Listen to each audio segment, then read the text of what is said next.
জুলাই অভ্যুত্থানের ঘোষণাপত্র প্রকাশ হচ্ছে 31 ডিসেম্বর। এ বিষয় নিয়ে এটিএন নিউজের নিয়মিত আয়োজন আমাদের কথা অনুষ্ঠানের আজকের পর্ব। আপনাদেরকে স্বাগত জানাচ্ছি আমি সাইমুম জান্নাত।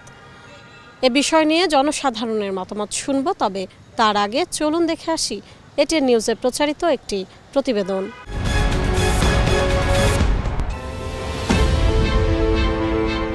শনিবার রাত 8:30টার পর ফেসবুকে হঠাৎ ঝড়। বৈষম্য বিরোধী ছাত্র আন্দোলনের সমন্বয়ক অন্তর্বর্তীকালীন সরকারের কয়েকজন উপদেষ্টা একের পর এক ঘোষণা করেন 31 ডিসেম্বর তারিখ। কেউ লেখেন এখন নয়তো আর কখনো না। একের পর এক পোস্টে প্রশ্ন, 31 ডিসেম্বর কি হবে কেন্দ্রীয় শহীদ মিনারে? জবাবে উপদেষ্টারা কেউ পরিষ্কার কিছু না বললেও বৈষম্য বিরোধী ছাত্র আন্দোলনের মিডিয়া সেলের সম্পাদক জানালেন তাদের পরিকল্পনা। যেটা আমাদের 5 তারিখে হওয়ার কথা ছিল, যেটা আমাদের বিভিন্ন কারণে হয়ে উঠতে পারেনি, সেটা আমাদের 5 তারিখে বিষয়টা আমরা 31 তারিখে এটা করতেছি। এই সালেই যেহেতু 2024 জুলাইতে এই ঘটনাটা ঘটেছে, তো আমরা 2024 সালের মধ্যে আমরা এটা ক্লিয়ার করতে চাই যে হ্যাঁ আমরা জুলাইতে অন করি এবং জুলাইয়ের বিষয়টা নিয়ে আমরা একটা সকলে মিলে একতাবদ্ধ হয়ে একটা স্ট্যান্ডে আসবো। তিনি জানান, বিপ্লবের পক্ষে থাকা সকল শক্তি, ছাত্র জনতা এবং সরকারের উপদেষ্টারা 31 ডিসেম্বর শহীদ মিনারে সমাবেশে থাকবেন। শুধু থাকবে না আওয়ামী লীগ ও জাতীয় পার্টি। এই গণঅভ্যুত্থানের পক্ষের শক্তি যারা, যত রাজনৈতিক দল, যত জনগণ, জনতা, ছাত্র জনতা সবাই ছিল, শ্রমিক, সকলে মিলে আমরা এটাতে একতাবদ্ধ হবো যে হ্যাঁ জুলাই আমরা অন করি একজন বাংলাদেশী হিসাবে। এদিকে বৈষম্য বিরোধী ছাত্র আন্দোলনের সমন্বয়ক হাসিবুল ইসলাম এটিএন নিউজকে জানিয়েছেন, জুলাই বিপ্লবের ঘোষণাপত্রে বর্তমান অন্তর্বর্তীকালীন সরকারের বৈধতা ও বিপ্লবের স্বীকৃতি থাকবে। Zahid Hossain, ATN news, Dhaka. দর্শক, এতক্ষণ প্রতিবেদনটি দেখলেন, এবার চলুন দেখে আসি কি বলছেন সাধারণ মানুষ। বাংলাদেশের বর্তমান যে প্রেক্ষাপট, এই প্রেক্ষাপটের পিছনে বা বর্তমান যে অবস্থান আছে এর পিছনে হচ্ছে জুলাইয়ের অভ্যুত্থানে একটা বড় একটা ভূমিকা আছে। তো এই আমাদের যদি জুলাই স্পিরিটটাকে আমরা যদি সামনে রেখে আগাতে পারি তাহলে দেশের অবস্থা ইনশাআল্লাহ ইতিবাচক হবে। তো যে জুলাইয়ের যে চেতনা সেটাকে ধারণ এবং বহন করার জন্য 31 ডিসেম্বর একটা বড়দিন আসতে যাচ্ছে ইনশাআল্লাহ।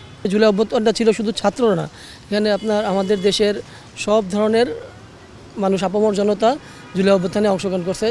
দ্যাটস ওয়াই আমরা আমাদের স্বাধীনতা পেয়েছি। সব দিক দিয়ে যেন গুরুত্ব দেওয়া হয়, বিশেষ করে অর্থনীতিকে দ্রুত পুনঃসংস্থান এবং মুদ্রাস্ফীতির দ্রুত রিকভারি করার জন্য আমি সবচেয়ে গুরুত্ব দিতেছি।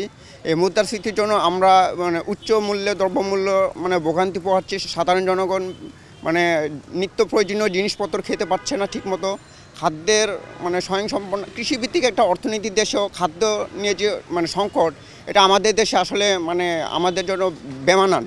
সো দ্রুত এই বিষয়ে পদক্ষেপ নেওয়ার জন্য আমি উপদেষ্টা মণ্ডলীর কাছে আমার একটা গুরুত্বপূর্ণ আবেদন রইল। শহীদ মিনারে ডাক দিয়েছেন আমাদের সমন্বয়করা, আমার মনে হয় গুরুত্বপূর্ণ কোনো বিষয়ই হবে।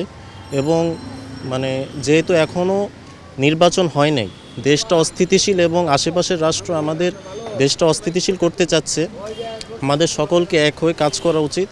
আর পাশাপাশি আমাদের যেই ছাত্রদের যে ঐক্যবদ্ধ, এটা আমাদের সকলকে একসাথে থাকতে হবে এবং কোনো হুমকি থেকে আমাদেরকে এই দেশটাকে বাঁচিয়ে রাখতে হবে। সচিবালয়ে আগুন লেগে গেল, এখানে সচিবালয়ে যেখানে কোনো নিরাপত্তা নাই, সেখানে আসলে আমার সাধারণ মানুষ কতটা নিরাপত্তা আছে সেটা তো বোঝা যাচ্ছে যে আমাদের যে আইনশৃঙ্খলা বাহিনী তাদের আরও বেশি তৎপর হওয়া উচিত।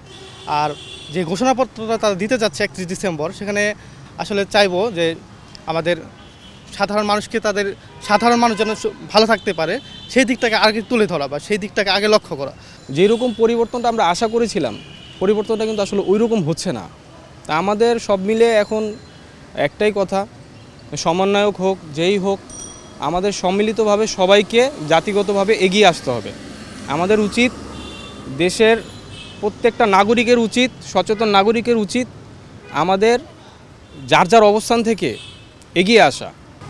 সমন্বয়কদের কাছে আমার চাওয়া এটাই হবে যে বাংলাদেশে ল এনফোর্সমেন্ট আরও একটু কঠোর হোক, আমাদের জানমালের নিরাপত্তা আর একটু বৃদ্ধি পাক, বা যতটুকু সংস্কারের আশায় এত মানুষ নিজেদের জীবন দিয়েছে, বা এত সাধারণ মানুষ যাদের উপর ভরসা করে একদম একদিনে ঢাকায় এত কোটি মানুষ এসেছে, তারা যাতে আমাদের এই আত্মত্যাগের সম্মানটা রাখে, বা যেই সংস্কারে তারা আশা দিয়েছিল সেটা ব্যক্তিগত স্বার্থে ব্যবহার না করে সত্যিকার অর্থেই দেশের সংস্কার হোক। আমাদের কথায় বগুড়া থেকে স্বাগত জানাচ্ছি, আমি চপল সাহা। আপনারা জানেন যে জুলাই বিপ্লবের যে ঘোষণাপত্র সেটা আসছে 31শে ডিসেম্বরের মধ্যে। আমরা জানতে চাই বগুড়াবাসীর কথা, বগুড়াবাসী এ নিয়ে কি ভাবছেন। জুলাই বিপ্লবের যেটা অরিজিনালি যেটা চাওয়া পাওয়া, এটা সত্যিকারই দেশ ও জাতি যেটা চায়, আসলে কতটুকু সেটা আমরা পাবো বা পাবো না, এটাই হলো একটা সন্দেহের বিষয়। আমরা চাই দেশে এই ধরনের আর কোনো স্বৈরা শাসক আসুক, বা এটা আমরা চাই না। তবে আমরা চাই দেশে একটা পরিবর্তন আসুক, মানুষের একটা সত্যিকারই হলো শান্তি ফিরে আসুক, এটাই আমাদের কামনা। আমরা জুলাই আগস্ট যে বিপ্লব করেছি, সেই বিপ্লবে আমরা সাধারণ জনগণ যে আশাটি করছিলাম, আসলে সেটার মানে সেই জিনিসটা আমরা মনে হয় পাচ্ছি না, কোথায় যেন গ্যাপ রয়ে গেছে। আমরা যে প্রত্যাশা করছিলাম, আমাদের যে প্রত্যাশা যে জুলাই আগস্টে আমরা দেশকে ফ্যাসিবাদ মুক্ত করেছি, আমরা ভালো কিছু আশা করব সামনে, কিন্তু সেই প্রত্যাশা আমরা এখনও পাচ্ছি না। সেই জায়গাটায় আমরা কী জন্য পাচ্ছি না আমরা জানি না। আমরা চাই যে এই জুলাই বিপ্লবে আমাদের যে কাঙ্ক্ষিত আশা, সেই আশা যেন আমরা চিরেই পাই। প্রত্যেকটা বিপ্লব শেষেই একটা ঘোষণাপত্রের দরকার হয়, তো সেইটা যেহেতু একটু দ্রুতই হচ্ছে 31 ডিসেম্বর, আমরা অবশ্যই এটাকে সাধুবাদ জানাই। আর একটা ব্যাপার হচ্ছে যে আমাদের বর্তমান দেশের যে সরকার, প্রফেসর ডক্টর মোহাম্মদ ইউনূস, ওনাকে নিয়ে আমরা আশাবাদী, এবং আমরা যতটা চিন্তা করে দেখতেছি বা নিজেরা যতটুকু বুঝতেছি যে ওনার হাতে দেশটা আরও কিছু সময় থাকা দরকার আছে। আমার মনে হয় কি যে সংস্কারের জন্য ওনাকে আরও কিছু সময় দেওয়া প্রয়োজন, যাতে করে বাংলাদেশে একটা সুস্থ নির্বাচন সংগঠিত হয় এবং গণতান্ত্রিক যে বিষয়টা আমাদের দেশে ছিল, সেই গণতান্ত্রিক বিষয়টা যেন বাংলাদেশে ফিরে আসে। আমাদের কথায় ফেনী থেকে স্বাগত জানাচ্ছি, আমি দিদারুল আলম। আগামী 31 ডিসেম্বর জুলাই বিপ্লবের ঘোষণাপত্র প্রকাশ করা হবে। এ নিয়ে শুনবো ফেনীর সাধারণ মানুষের কথা। জুলাই অভ্যুত্থানে আমাদের ছাত্র জনতার গণবিপ্লবে যেই স্বাধীনতা যে আমরা পেয়েছি, সেই স্বাধীনতাটিকে আমরা অক্ষুণ্ণ রাখার জন্য আমরা জুলাই বিপ্লবের সামনে 31শে ডিসেম্বর আমাদের যেই ঘোষণাপত্র, সেটি আমরা ঘোষণাপত্র দিতে যাচ্ছি। এবং আমরা তারই পাশাপাশি আমরা আমাদের যে সংবিধান আছে, সংবিধানের সংস্কার থেকে শুরু করে আমাদের দেশে যে অরাজকতা কিংবা অপরাজনীতির চর্চা আছে, এই ধরনের কার্যক্রমগুলোকে আমরা আমাদের দেশ থেকে বিতাড়িত করে দেশটাকে সুন্দর এবং সুশীলভাবে গড়ে তোলার চেষ্টা করতেছি। যে জুলাই বিপ্লবের যে আমরা যে একটা যে বিপ্লব হয়েছে, বিপ্লবটা সারা বাংলাদেশে সাধারণ শিক্ষার্থী যে একটা ব্যানারে আসছে, যে প্ল্যাটফর্মে আসছে, সেটা হচ্ছে সারা বাংলাদেশে সংস্কারের জন্য। তো এই যে সংস্কারটা এখানে অবশ্য আসবে এবং জুলাই বিপ্লবকে ছাত্রকে ধরে রাখার জন্য ঘোষণাপত্রটা আসবে বলে আমি আশাবাদী। আগামী 31 ডিসেম্বর যে জুলাই বিপ্লবের ঘোষণাপত্রটি প্রকাশ পাবে বা প্রকাশ করা হবে, এটাকে আমরা সাধুবাদ জানাই। কেননা এই বিপ্লবের মাধ্যমে আমরা জানতে পারি যে একটি ফ্যাসিস্ট সরকারকে কীভাবে উৎখাত করা হয়েছে, কীভাবে অন্যায়ের বিরুদ্ধে প্রতিবাদ করে উৎখাত করিয়ে দেশ থেকে বিতাড়িত করা হয়েছে। এবং আমরা চাই এর মাধ্যমে পরবর্তী সরকারও জানতে পারুক যে অন্যায়ের মাধ্যমে দেশে থাকা সম্ভব না, দেশের বাইরে চলে যেতে হবে।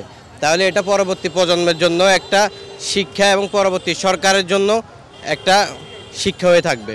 এই জন্য আমরা এটাকে সাধুবাদ জানাই।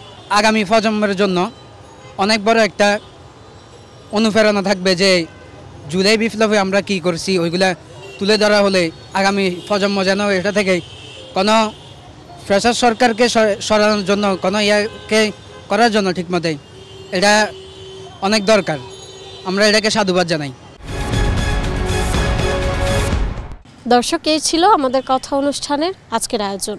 বিদায় নিচ্ছি আমি সাইমুম জান্নাত। দেখা হবে আগামী পর্বে। ততক্ষণ পর্যন্ত সুস্থ থাকুন, সুন্দর থাকুন, সঙ্গে থাকুন এটিএন নিউজের।